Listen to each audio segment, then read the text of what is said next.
Hello everyone, welcome back. This is Marcel. So some interesting things have happened that have allowed me to visualize problems in my life through a different light, kind of see them from a different perspective. You would think that after basically years of making videos and having discussions with people about human nature, that when something goes wrong, I would automatically look towards human factors as to what caused it, but yet I don't. Allow me to explain. When I was young, I was taught by a man who mentored me. He wasn't necessarily like a father figure, more like a grandfather figure. He ran something of a small farm in the hometown where I lived, and he taught me things about being male, about growing stronger and honor and respect that you don't see in this current generation. That's why in a lot of ways I have kind of a traditional mindset, not necessarily romantically speaking, but in just the concept of honor and respect. And kind of a small example of what I'm talking about is that I repair things as opposed to buying new ones. And I'll get to where that plays into the video here in a moment. But one of the things he spoke to me about is a lawnmower that stopped working. And all these people that he knew, I guess this was his personal experience, all these people that he knew came up to this lawnmower and were trying to find ways to fix it, to get it running. You know, one of them was looking at all the wires, and the other one was, checking like the different tanks and stuff, making sure the filter was attached properly and all this other stuff. And then finally this one kid came up and, he was handicapped, but he looks over at it, he opens up the fuel tank and points down inside the fuel tank. And they looked inside, it didn't have any fuel. So the whole time they were trying to repair this lawnmower, nobody bothered to actually check to see if it had fuel in it. And that was all that was wrong with it. Well, that was, I don't know if you'd want to call it a repair technique or a general mindset that I carried with me as I grew older, is that whenever there's a problem, you start by attempting to solve it at the simplest solution or the simplest way of looking at the problem first, and then work your way forward to the least likely cause of whatever is going wrong. And from a mechanical standpoint, that makes perfect sense. If you see a leak on your floor, you don't start by changing out your water heater, you go to the nearest pipe and then work your way back, right? And maybe check the roof. There's other ways than jumping to the most expensive or the most elaborate solutions to problems. So if you guys could guess anything about my personality, what kind of vehicles do you think I own? Obviously, I'm not going to tell you the exact vehicles, but what type, what kind? If you figured classic vehicles, you were dead on. 3 of my 4 vehicles are classics. They're all paid off and they're all in good condition. Matter of fact, they could all be sold for far more than I ever paid for them. I know driving around something that's 20 or 30 years old isn't always the most prestigious way to travel, and I've got an appreciation for the new muscle cars that are coming out these days. Some of them are really nice. But I don't like a vehicle that I can't work on, that I can't rebuild or repair. There is very little in my truck, for example, that I could not fix with actual duct tape. Furthermore, there's very little that I don't understand about it. Heck, you go back far enough, the vehicles were almost like Legos, they're interchangeable on some of their components. Now, obviously, that's not the case these days, and I'll be damned if I'm gonna have a vehicle tell me through the dashboard how I'm supposed to drive it. Screw that. I feel bad for when people try to go change their battery or something. They can't even get to it. You can't take it out without it damaging the electronic components in the vehicle. What is it, Prius that does that? They have them designed where you cannot even change the battery yourself. Picture for a moment having to hire an electrician to come in and change a light bulb in your home because they've made the fixtures too complicated. That is ridiculous. Really is the truth of the world these days, though. So many people are expected to go to a therapist for simple romantic issues because people can't talk nowadays.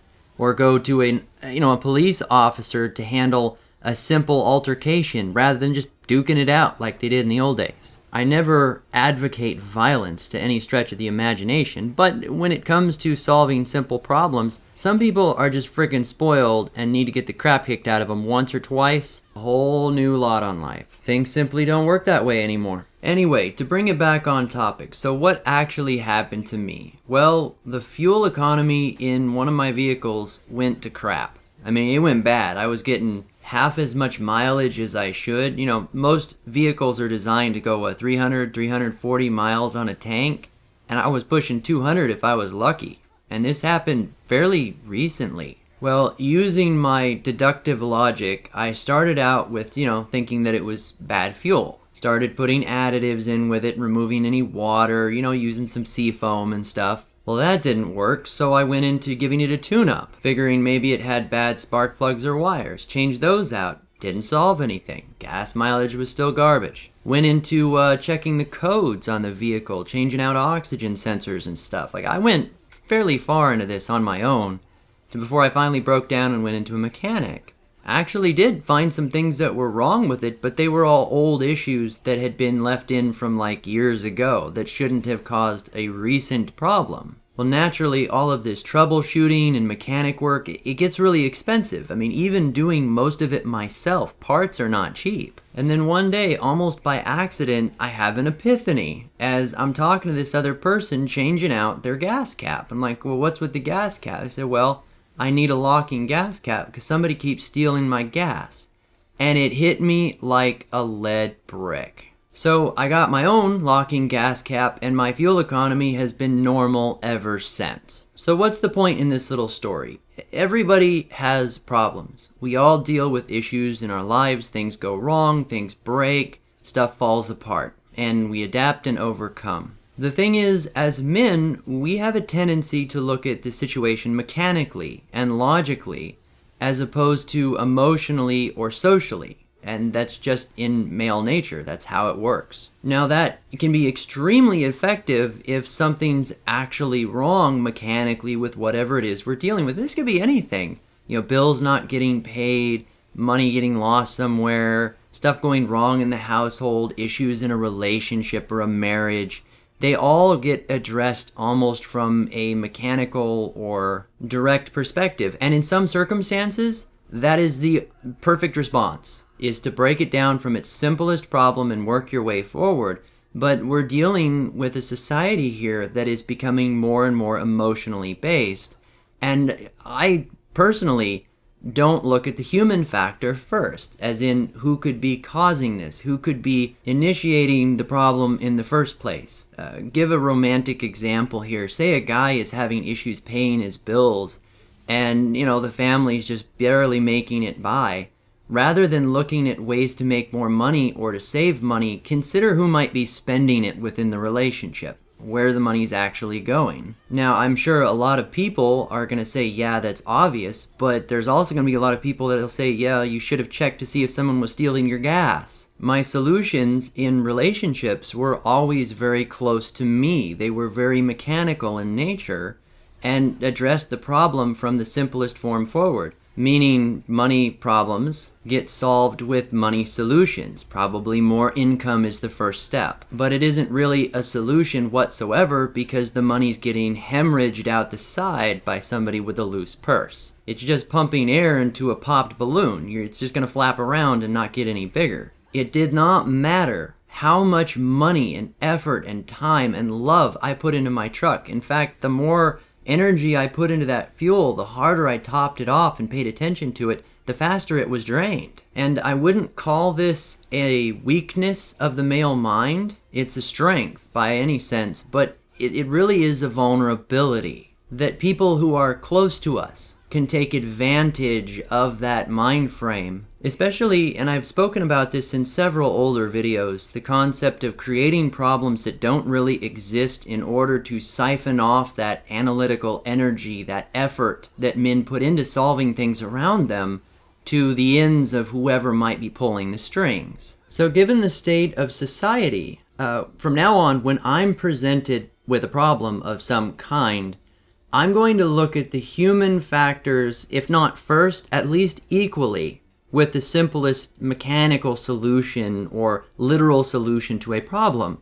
Because there's a good possibility that there's someone there manipulating me or taking advantage of my efforts as opposed to actually there being a problem in the first place. If I had had that mindset when I was younger, when my relationships were falling apart at the seams and everything was going wrong and I was fighting harder and harder to fix everything that was bad, that was just corrupted around me, if I had stopped and bothered to look at what the real problem was, she was staring me right in the face between those soft little eyes. You can almost think of it as a common sense, outside of the box approach to almost any situation. At least that's sort of how this scenario played out. Let me know what you think down below. When has your own drive or willpower to solve a problem been twisted against you?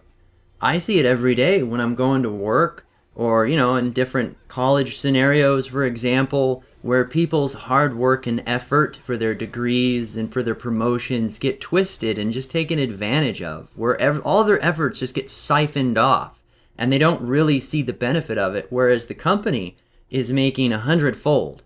Imagine designing something amazing for a company you're working for and not getting any of the patent money back from it. Not getting any of the rewards, just getting an hourly check. Has that ever happened to you? I know it's happened to me in different ways, more than I can count. I hope you've enjoyed this topic. Let me know what you think down below, and check out my channels in the description, the other platforms that I'm on, the ones with green check marks. If you want to hear more discussions like mine, like, share, and subscribe. This has been Marcel.